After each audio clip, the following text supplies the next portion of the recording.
Okay, we're starting off an Excel spreadsheet.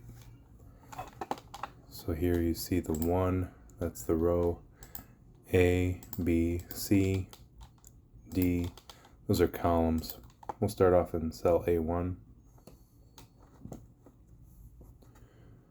We'll put description in the first column. We're going to list all of our expenses in the A column. The B column will be the first third of the month.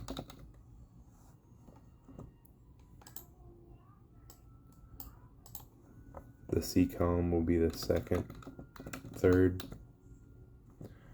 and the D column will be the third of the month. The E column will be notes. We'll just put whatever kind of notes we accrue.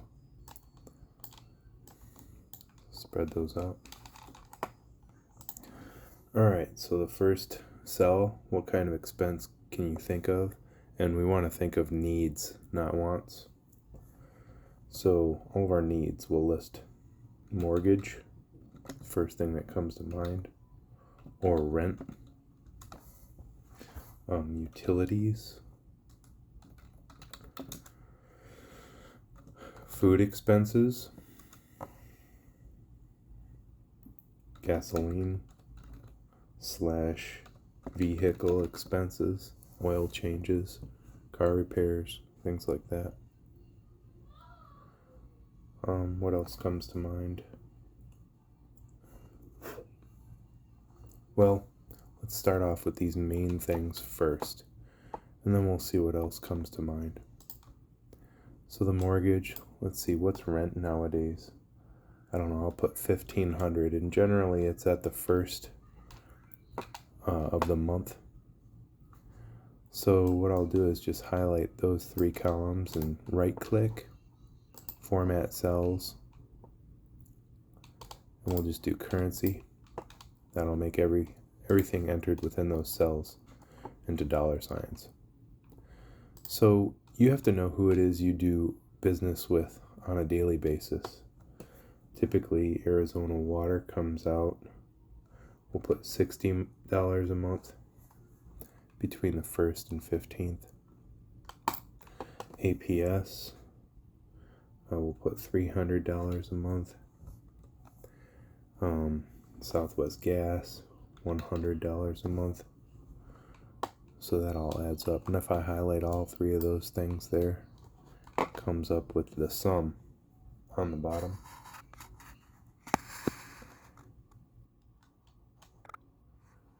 That says $460. Alright, so food expenses, let's put $250. Now let's up it to about $500 with inflation. 1,000, that's too much. 500, every 2 weeks or so. Gasoline expenses, we'll put ourselves at 200. Alright, now down here in cell 19 or 20, we're going to put income. And then we're going to put carryover amount.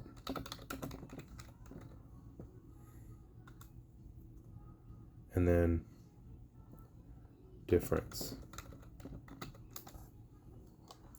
Okay, so the amount that you make on a daily basis, you can just put some errant cell like B28 and just put however much you make on a weekly or bi-weekly basis or semi-monthly.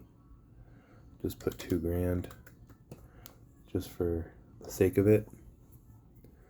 So in this cell, you'll put the amount that you have in your bank account at this time, plus, well, actually, we won't get paid until the 15th and the 30th. So the 15th represents the second third of the month, and the 30th represents the third third of the month. I know they're not actually equal in the number of days between thirds if you divided a month up, but that's okay. It's just for the sake of splitting it up by semi-monthly payroll. So the 15th begins the second third, and the 30th begins the third third. There's only 2 days typically in the third third, sometimes 1. So with income, let's just say we had $2,000 in the bank account. So $2,000, we'll put equals sum, begin parentheses. $2,000 was already in there. We'll just highlight that.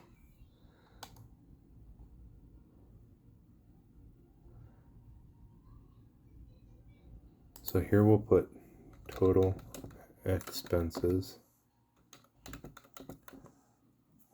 The next cell over we'll put equals sum, begin parentheses, highlight everything above it, every cell, and then hit enter. And that adds up the sum of this cell, of all these cells. What's neat is you can actually copy over that same function in these other cells, and that'll also add up everything above it. And that all equals out. Alright, so the income is $2,000. The carryover amount is actually the amount that you began with in addition to your income. So we'll put equals sum, begin parentheses, and then we'll type in 2,000 plus the 2,000 that you have for income. The difference will be whatever carryover amount that you have from the previous month, in addition to the income, minus the total expenses. So for difference, we'll put equals sum, begin parentheses, grab that carryover amount, hit the subtraction symbol, and then select your total expenses. Hit enter. Now, in this carryover amount section for the second third of the month, you're going to select equals sum, begin parentheses. Take this difference from that first third of the month plus your income, because you're going to get paid again on the 15th. Hit enter. That's your carryover amount. The difference will now be equals sum, begin parentheses, this carryover amount minus the total expenses. Hit enter.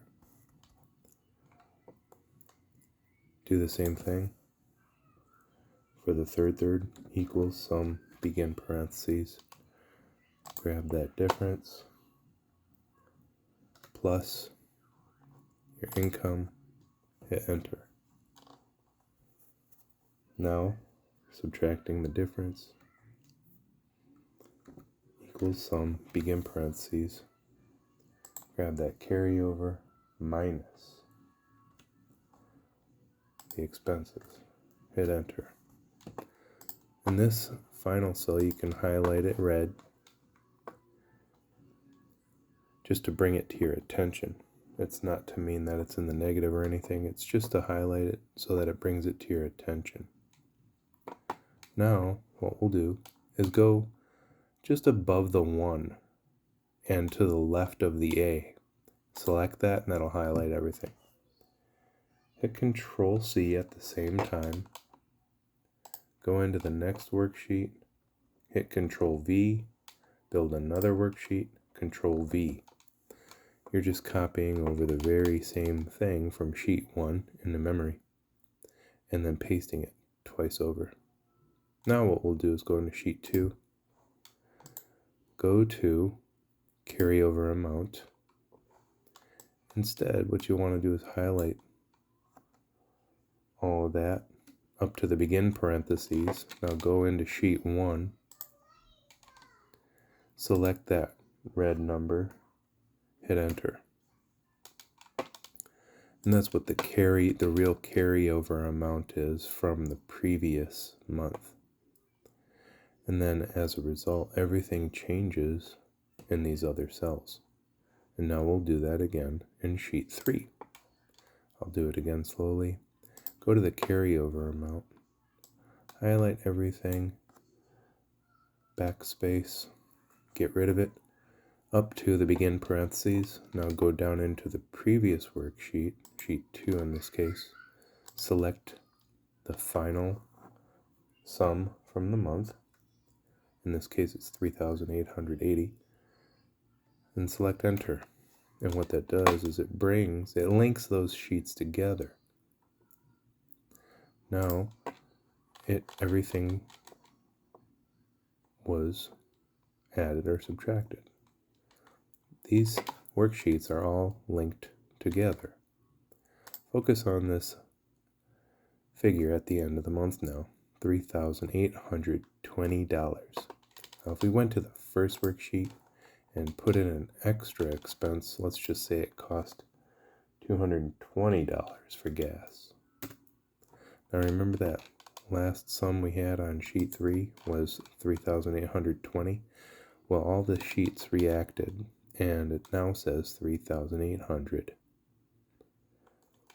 So this is how you build a budget.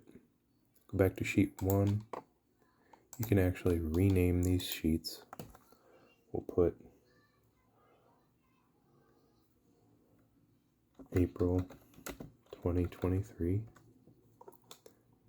And we'll rename this next one May 2023. And then this next one, June 2023. And that's how you build a budget.